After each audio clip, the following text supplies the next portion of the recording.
nimusenge cyane kuko muri gukandagira hose n'umuriro. Imana idufashe, nimuhaguruke musenge, mwambare inkweto, mwambara agakiza gakomeye, ubutumwa bwiza bw'amahoro bubiteguza ko Kristo ari bugufi, mubushyire muri mwe uburyo bw'umunyamwuka wambaye inkweto imurinda umuriro wa Satani. Imana idufashe. Uwo muriro nta wundi ni Satani uwucanye, awucaniye kugira ngo atwike ibirenge by'umuvugabutumwa utambaye inkweto, atwike ibirenge by'umuhanuzi utambaye inkweto, atwike ibirenge by'umuririmbyi utambaye inkweto, atwike ibirenge by'uwiyita umukozi w'Imana wese atambaye inkweto, adafite ubutumwa bwiza. Turabasuje mu izina rya Yesu Kristo. Imana yacu, Imana y'amahoro, niyongere kubaha ibyiza n'ibyishimo, niyongere kubaha umunezero, kandi yongere kubaremera ubuzima bushya bubonerwa muri Kristo Yesu. Amahoro y'Imana nabane namwe mwese, turanezerewe kubana namwe. Tunejejwe no kubakira rero aho muri hose mu mpande enye z'igihugu cyacu, abari ku mugabane wa Afurika, abari mu migabane yose y'isi itandukanye, iburasirazuba bw'isi, uburengerazuba, amajyaruguru n'amajyepfo. Ndabasuhuje cyane mu izina rya Yesu, mugira amahoro y'Imana. Turabakiriye rero, muze mukomeze kubana natwe, muze mukomeze mufatanye natwe. Uyu ni umurimo mugari ugaragara ko ari umurimo ukomeye wo kubwiriza ubutumwa bwiza, wo guhanura mu izina rya Yesu, wo gukorera Imana mu bihe bikomeye.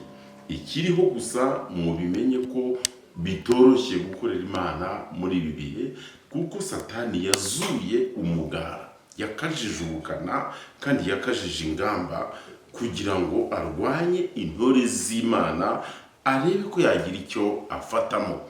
Kuko urugamba we yararwiteguye, nubwo twebwe twakina, nubwo twaba duteta, kubw'amaraso ya Yesu twizera, tukizera ubuntu bw'Imana n'imbabazi, ariko Satani we ntabwo ari ko ameze. Yarahagurutse, yararakaye, kandi afite imigabo n'imigambi itari myiza ku itorero ry'Imana. Ndetse abana b'Imana bakwiye kuba maso, bakitegura urugamba mu buryo bwose bushoboka. Niyo mpamvu njya nkunda kubabwira ngo kuvunika, guhangayika, kubabara ntaho biraza, nta naho biragera, kuko Satani akomeje imigambi mibisha muri uru rugendo twatangiye. Imana idufashe cyane. Ndabaramukije rero kandi mbaha ikaze. Nimuze mufatanye natwe, nimuze musangire natwe icyo umwuka abwira amatorero. Ntabwo ducitse intege nubwo umwanzi arushijeho kugambirira. Turi maso, yanakomeje kugambirira akora ibikorwa byinshi bitari byiza. Mu minsi ishize Imana yampishuriye turi mu gihe cyo gukorera mu muriro. Turi mu muriro udazima, umuriro ukomeye. Ivugabutumwa riri gukorerwa mu muriro. Satani yacanye umuriro inkekwe ku butaka ahantu hose. Byagaragaraga ngo ubutaka bwose turi gukandagiraho tugiye mu ivugabutumwa, cyangwa turi mu wundi murimo, ugiye kuririmba, ugiye kubwiriza, ugiye guhanura, byagaragaraga turimo dukandagira mu muriro w'inkekwe. Bisaba kuba umuntu afite inkweto nziza kandi ikomeye. Bishatse kuvuga ngo bisaba kuba umuntu afite inkweto iremereye, ibasha guhangana n'ubushyuhe bw'umuriro wazamukaga mu butaka. Imana itugirire neza. Narabibonye, ngira iyerekwa rikomeye, mbona umuriro urimo urajya ukubita upfumura ubutaka, uzamura ubutaka. Umuriro ukajya ugenda upfumura uva mu butaka, ugenda uca imyanya, uca imyobo, uca imitutu, wasa imitutu mu butaka. Umuriro uzamuka. Bigaragara ngo niyerekwa Imana ibishatse kunyereka, ngo inyereke ko abadayimoni bo batoroshye muri uru rugendo. Ntabwo boroshye muri ubu butumwa turimo kuvuga. Abadayimoni ntabwo bicaye. Nabonaga iyerekwa ryanjye, narebaga mbona abadayimoni, mbona umuriro uzamuka upfumura ubutaka, ubuzamura upfumura, tugenda ahantu hose haka umuriro. Bakagutumira kujya kubwiriza ubutumwa, wagenda inzira yose ugasanga irimo umuriro. Bakaguhamagara kujya gusengera abantu ngo wirukane abadayimoni barwaye, aho unyuze hose ugasanga ni umuriro. Wajya guhanura ugasanga ni umuriro. Ni ukubera iki? Nuko Satani ashyize imbaraga cyane mu kurwanya umurimo w'Imana. Satani arakajije, ashyizemo imbaraga. Bene data rero, mube maso dusenge, mube maso tube maso, dufatikanye gukora umurimo w'Imana, dusabirana, tubikunze, tubikuye ku mutima. Kandi bene data, nimushyigikire ijambo ry'Imana rizima ririmo kuboneka muri no minsi, kuko hari igihe kigiye kugera ivugabutumwa rigacika intege. Hari igihe kigiye kugera ivugabutumwa rizima, ubutumwa bwiza buzima bugatangira kubura, kugira ngo Satani abanze akamura abantu, abavune, abamaremo ubukana bwo kuvuga ko bakorera Imana. Ino minsi iragoye, ni iminsi mike bizabaho, ariko iragoye. Ubutumwa buzima, amagambo akomeye ava ku Mana ari kugenda agabanuka, ariko ntabwo nabirenganyiriza abantu. Nicyo gihe Imana yahanuye, nicyo gihe Imana yavuze, abantu babivuze kuva kera ko tuzagera mu bihe birushya. Abantu babivuze kuva kera ko tuzagera mu bihe bigoye. Abantu babivuze kuva kera ko tuzinjira mu bihe by'amakuba. Kugeza uyu munsi Imana yatubwiye kera, itubwira ngo twifuze guhanura. Imyaka ibaye 35 hafi 4, itubwira ngo 34 usatira ni 5. Imana itubwiye ngo mwifuze guhanura. Itubwira ngo bakristo muri literaniro, bakristo muri ubu buvumo musenga, twabaga turi mu misozi dusenga, mwifuze guhanura, kuko abo mubona bahanura ubu bagiye kuzima. Abo mubona bari guhanura ntabwo aribo bazakomeza guhanura mu gihe kigiye kuza. Imana yari ibizi ko agiye gucamo na jenoside yatwaye abantu benshi. Ibyo yabitubwiraga kuva muri 89, muri 90, itubwira ngo nimusenge cyane, musengeshe umwuka iteka. Ndabashaka ko musenga, kuko ndashaka kubaha impano. Abo mubona bari guhanura uyu munsi si bo bazahanura mu gihe kigiye kuza. Abo mubona bakomeye bagiye kugwa. Ibyo yabitubwiraga. Mwifuze guhanura, mwifuze kuvuga ubutumwa, musaba impano zo kuvuga ubutumwa, kuko bavuga ubutumwa benshi bagiye gucogora. Ibyo yarabitubwiraga. Ibyamamare byose byavugaga ubutumwa muri icyo gihe uyu munsi byarazimye. Bibiliya bivuga ngo Imana yonyine niyo ihora ukwiri, ntabwo ihinduka. Uko yari ejo n'uyu munsi nikwiri, ni nako izahora. Ariko umwana w'umuntu none aba ari mwiza, ejo agahinduka ukundi. None aba ari mwiza, ejo agahinduka mubi. None aba ari mubi, ejo akaba mwiza. Umwana w'umuntu aba mu buzima buhindagurika. Ni ku isi yacu iremye, irahindagurika. Ariko Imana yacu, haleluya, ntihinduka. Uko yari ejo n'uyu munsi nikwiri. Iyo niyo naje kubahamiriza kuri Community TV. Ni ukubabwira ko nubwo twahinduka, nubwo nge nahinduka, nubwo mwebwe mwahinduka, ariko Imana yacu ntihinduka. Icyo yemeye izagisohoza, icyo yavuze izagishyira ku murongo, igikore, kuko ari Imana yakivuze. Ibeshya. Ni Imana iticuza. Yabivuze rimwe ubwo umwana w'umuntu yarayinaniye. Iravuga ngo nicuje icyatumye ndi mu muntu. Bigaragara ngo umwana w'umuntu ni mubi. Umwana w'umuntu afite kamere mbi. Umwana w'umuntu afite akamero kabi ku Mana. Afite umutima utari mwiza. Yibagiwe yamuhamagaye, yibagiwe yamusize, yibagiwe yamukenyeje, yibagiwe yamwambitse, yibagiwe yamukuye mu rupfu. Abana b'abantu murahinduka. Niyo mpamvu iteka tubwira ngo mube maso musenge, kandi musengeshe umwuka iteka.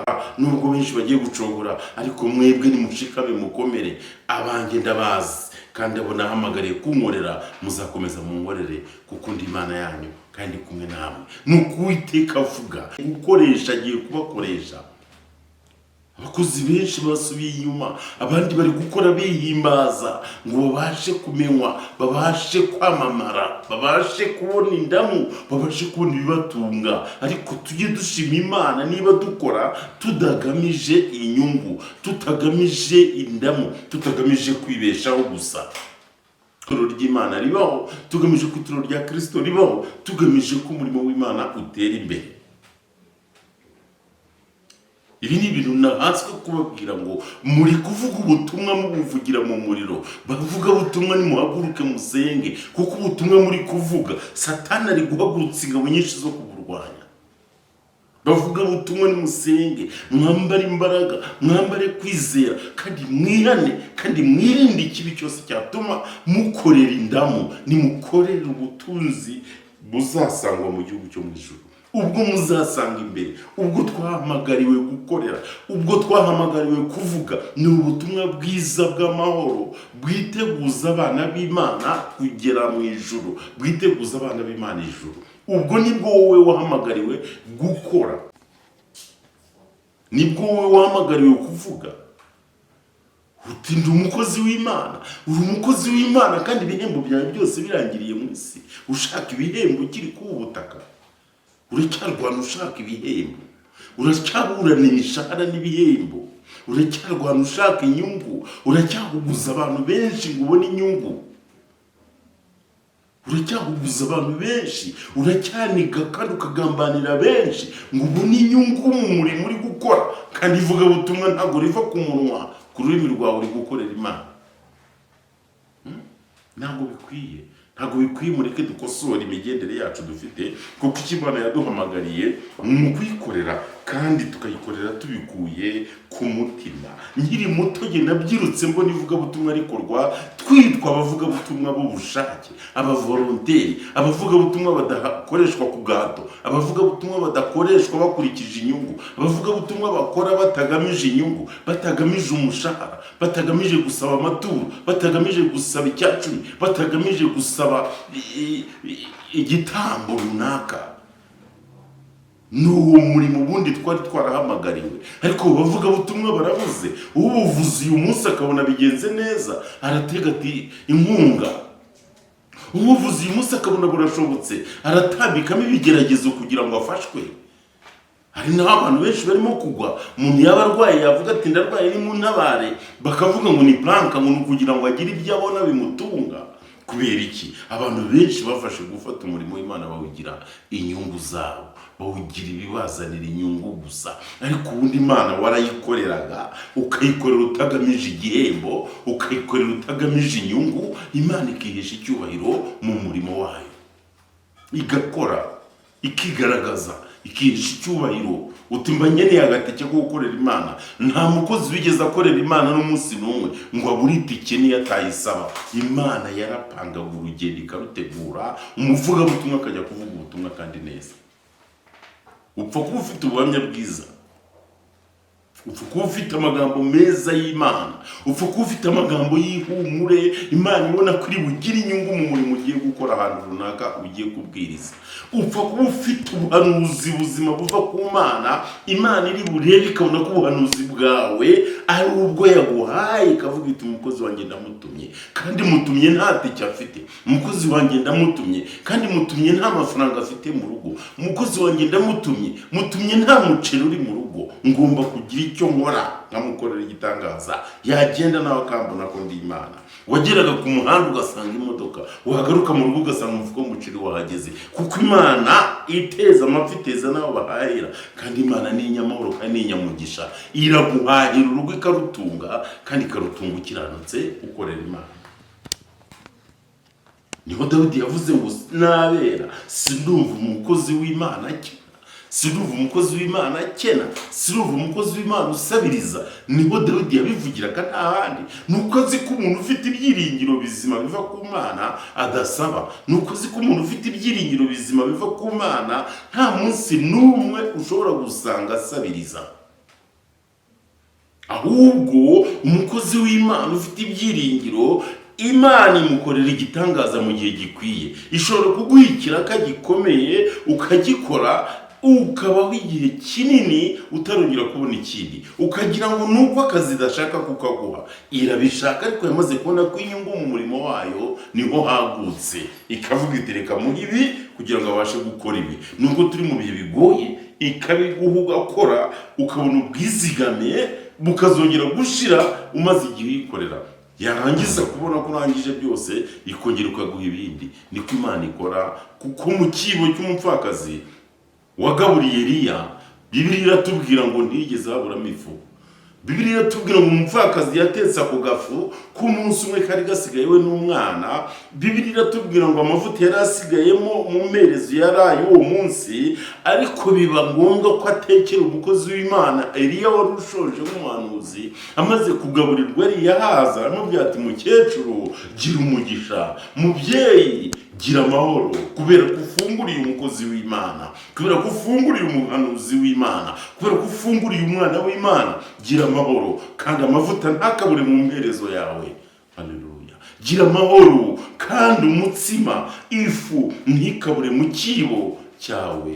Umupfakazi ashira ubutindi gutyo kubera ko Imana yamuburaniye ikamutegeka kugaburira umukozi w'Imana. Ntabwo abakozi b'Imana babayeho bidegembya. Nabo mwebwe icyo muzira nta kindi, murashaka kubaho mwidegembya, murashaka kubaho mu bwisanzure, murashaka kubaho mushikuza mushikake aho mugeze, murashaka kubaho murya inkoko aho mugeze, murashaka kubaho murya amasamake aho mugeze, murashaka kubaho muri mu modoka zibatwara ku murimo, murashaka kubaho mu ivugabutumwa rigezweho ry'iki gihe, ibyo bita digitali, bya bindi byanya b'iki gihe nyamubona. Ariko ubundi ivugabutumwa ry'Imana ryari ivugabutumwa rigoye, rikubeshaho usenze, rikubeshaho ukomerewe, rikubeshaho utadamaraye. Kuko Dawidi yabwiye Uwiteka ngo undinde gukira no kurengwa, undinde ubutunzi bwatuma mpaga ngaguhararuka ngakuvaho, kandi undinde ubukene bwatuma nsuzugurika ngasebya izina ryawe njya gusabiriza. Mana undindiraho, unshyire hagati na hagati, aho bishoboka ko byabura none ejo bikaboneka, aho bishoboka ko byaboneka uyu munsi ejo bikabura. Nuko umuntu w'Imana yahamagawe kubaho, ntabwo abura mu mudamararo, kuko igiye mu mudamararo warangije kwangirika mu bwonko. Imana yaduhamagariye ni ukwikorera, Imana yaduhamagariye ni ukwikura, Imana yaduhamagariye ni ukwizera, Imana yaduhamagariye ni ukwizera kudashidikanya ko Yesu azagaruka, ni ukwizera kudashidikanya ko ibyahanuwe bizasohora, ni ukwizera kutarimo gushidikanya na gato. Ni Imana idushakaho, Imana yaduhamagariye ni ukwikorera tubikunze, tubikuye ku mutima, ni ukwikorera biri mu mutima, biri mu musokoro, mu maraso, birimo hose. Kuko turaririmba n'umuririmbyi ngo ibyo ntunze nanjye ubwanjye ni iby'umucunguzi. Imbaraga zawe, imbaraga zanjye, umubiri wawe n'umubiri wanjye, ubwenge bwawe n'ubwenge bwanjye, dukwiye kubikoresha duhimbaza Imana, dukwiye kubikoresha dukorera Imana, dukwiye kubikoresha twubahisha Imana, dukwiye kubikoresha duha Imana agaciro n'icyubahiro gikwiriye. Bene data, impuguro muri ino minsi ndi guha abantu, ntabwo abantu bari kuzikurikira ngo bazishyikire neza, ntabwo abantu barimo kumva ko bikwiriye, ariko mu by'ukuri byose byarumviswe. Nta na kimwe kitavuzwe, nta na kimwe kitahanuwe, nta na kimwe kitasobanuwe n'Imana, kuko Imana iravuga. N'ubu irakubwira ngo uvuga butumwa uri kuvuga, uri kurikorera mu muriro. Senga cyane kuko ibiguhiga ni byinshi. Nimusenge cyane kuko muri gukandagira hose ni umuriro. Imana idufashe, nimuhaguruke musenge, mwambare inkweto, mwambara agakiza gakomeye, ubutumwa bwiza bw'amahoro bubiteguza ko Kristo ari bugufi, mubushyire muri mwe buryo bw'umunyamwuka wambaye inkweto imurinda umuriro wa Satani. Imana idufashe. Uwo muriro nta wundi ni Satani uwucanye, awucaniye kugira ngo atwike ibirenge by'umuvugabutumwa utambaye inkweto, atwike ibirenge by'umuhanuzi utambaye inkweto, atwike ibirenge by'umuririmbyi utambaye inkweto, atwike ibirenge by'uwiyita umukozi w'Imana wese atambaye inkweto, adafite ubutumwa bwiza muri we. Imana itugirire neza. Turabuvuga ariko ugasanga ntabwo dufite muri twe. Turavuga ko turi abanyamahoro kandi twebwe turi abanyentambara. Turavuga ngo turabwiriza Yesu Kristo wabambwe kandi turi abanyabyaha b'abasinzi, kandi turi abanyabyaha b'abasambanyi, kandi turi abanyabyaha b'abagambanyi, twirirwa tugambanirana, twirirwa dusebanya, twarangiza tukavuga ubutumwa bw'amahoro tugambanirana, dutana mu bico, dutaha bagenzi bacu mu mwobo. Imana nibagirire neza. maze iminsi numva amakuru atandukanye kuri social media, ziriho amagambo menshi, social media ziriho amakuru menshi, ziriho amashyari menshi, ziriho urwango rwinshi, ziriho gusebanya kwinshi. Ariko bene data, uzi ko yafunguye social media, agafungura YouTube channel, agiye guhanurira Imana, agiye kuvuga ubutumwa bw'Imana, agiye kubwiriza ijambo ry'Imana, akaba yaratandukiriye akavamo, nagaruke akorera Imana yamuhamagaye, kuko indamu n'ibyo kurya byose by'inda bizatsembanwa nabyo. Inda ni y'ibyo kurya, n'inda nayo ni ibyo kurya nabyo n'iby'inda, ariko ibyo byose biratsembwe. Imana nitugirire neza. Uzi ko yahamagawe gukorera Imana, agahamagarwa n'Imana, agafungura cano izajya ikorera Imana. Iyi cano niyo guhimbaza Imana, iyi cano izajya ikorera Nyagasani, izajya itambukaho ubutumwa bwiza, izajya itambukaho amahoro ya Kristo, izajya itambukaho indirimbo z'Imana.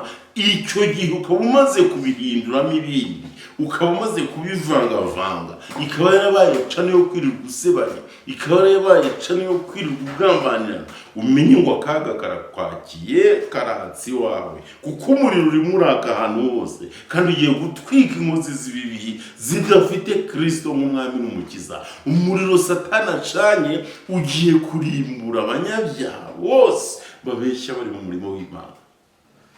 Ubutumwa bwiza bw'amahoro, Bibiliya iratubwira mu Efeso ngira ngo ni ibice 6, mutwaye kwizera n'icyuma gikingira igituza, mwambaye ingofero nk'agakiza, mukwesa inkweto nk'ubutumwa bwiza bw'amahoro, inkota nk'ijambo ry'Imana murigendana. Ariko ubutumwa bwiza bw'amahoro bubiteguza abantu benshi ntabwo bafite. Uwo muriro nawo ubonaga abantu bawugendamo n'ibirenge bashya, banonera bashya. Wari umuriro w'inyekwe ugenda waka ku butaka hano hasi, kandi nta handi waturukaga. Uwo muriro w'inyekwe ni ibigaragara gukomera kuri mu murimo w'Imana, ni ibigaragaza ibigeragezo Satani yasutse mu murimo w'Imana, ni ibigaragaza urupfu ruteze mu murimo w'Imana, ni ibigaragara urupfu ruteze mu bana b'Imana bakora Imana by'ukuri. Niyo mpamvu Satani arimo gucogoza, agatwika kugira ngo abadafite ubutumwa bwiza muri bo baba abanyentambara,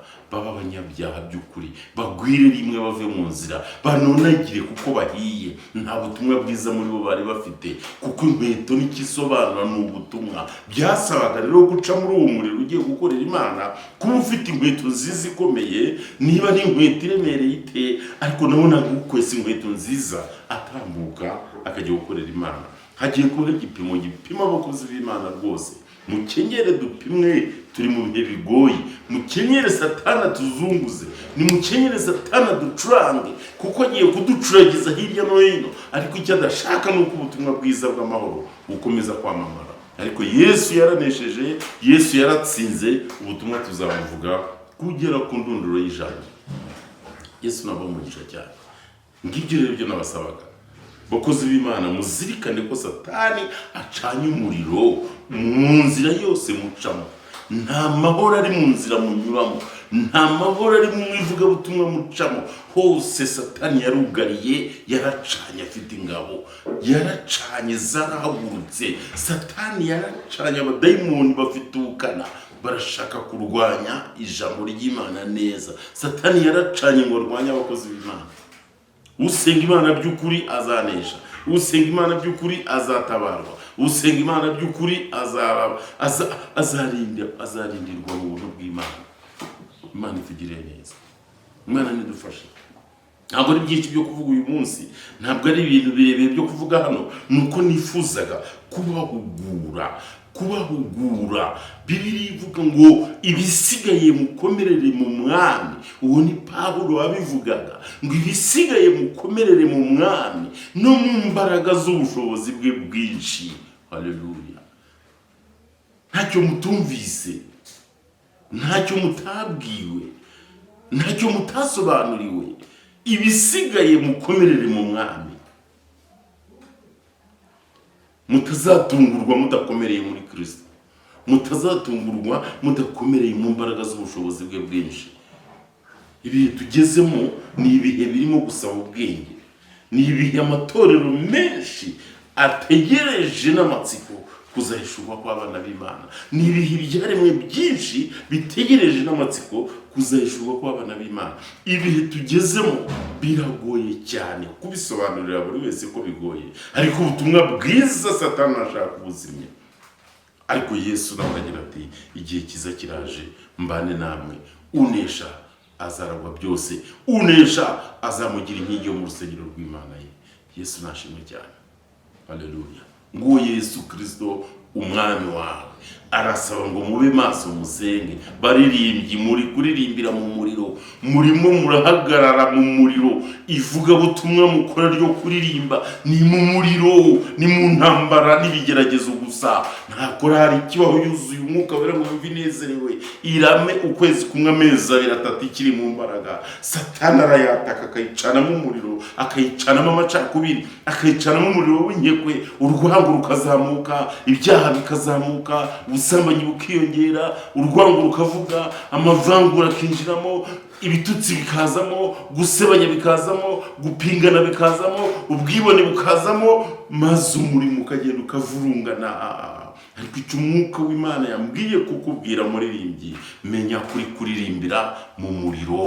Satani yacanye umuriro mwinshi wo kugira ngo barwanye abantu badafite inkweto mu murimo w'Imana, badafite ubutumwa bwiza bw'amahoro.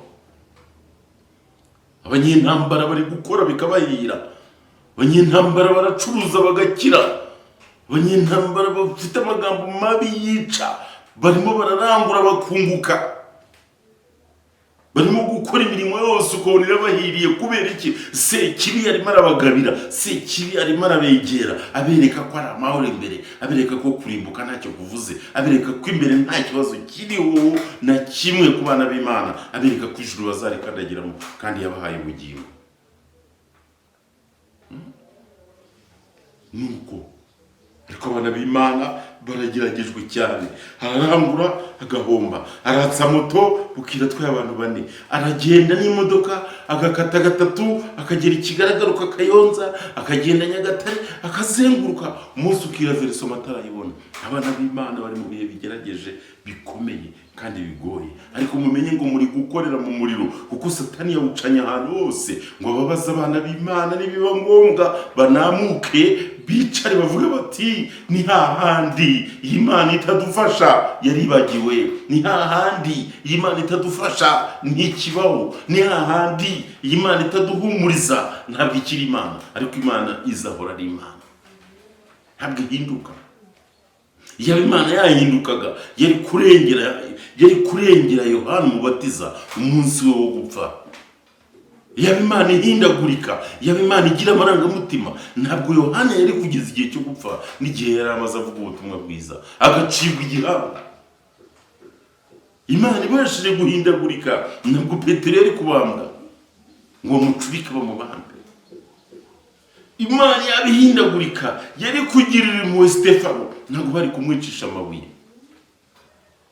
Iyo Imana ihindagurika, Bartolomayo ntabwo baba baramubaze ngo bamushishore uruhu.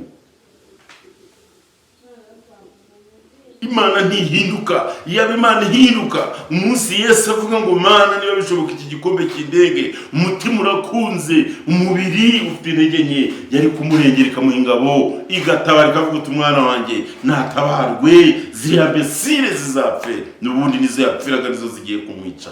Ariko Imana ntihinduka, uko yari ejo n'uyu munsi nikwiriye, niko izahora. Ndabwirwa n'umukobwa kuvuga ngo ntihinduka, wongere ubyumve na gahato, ubyumve ku gahato no kutara gahato, ku neza cyangwa ku nabi. Imana ntabwo ihinduka. Wivuga rero ngo yarakwibagiwe,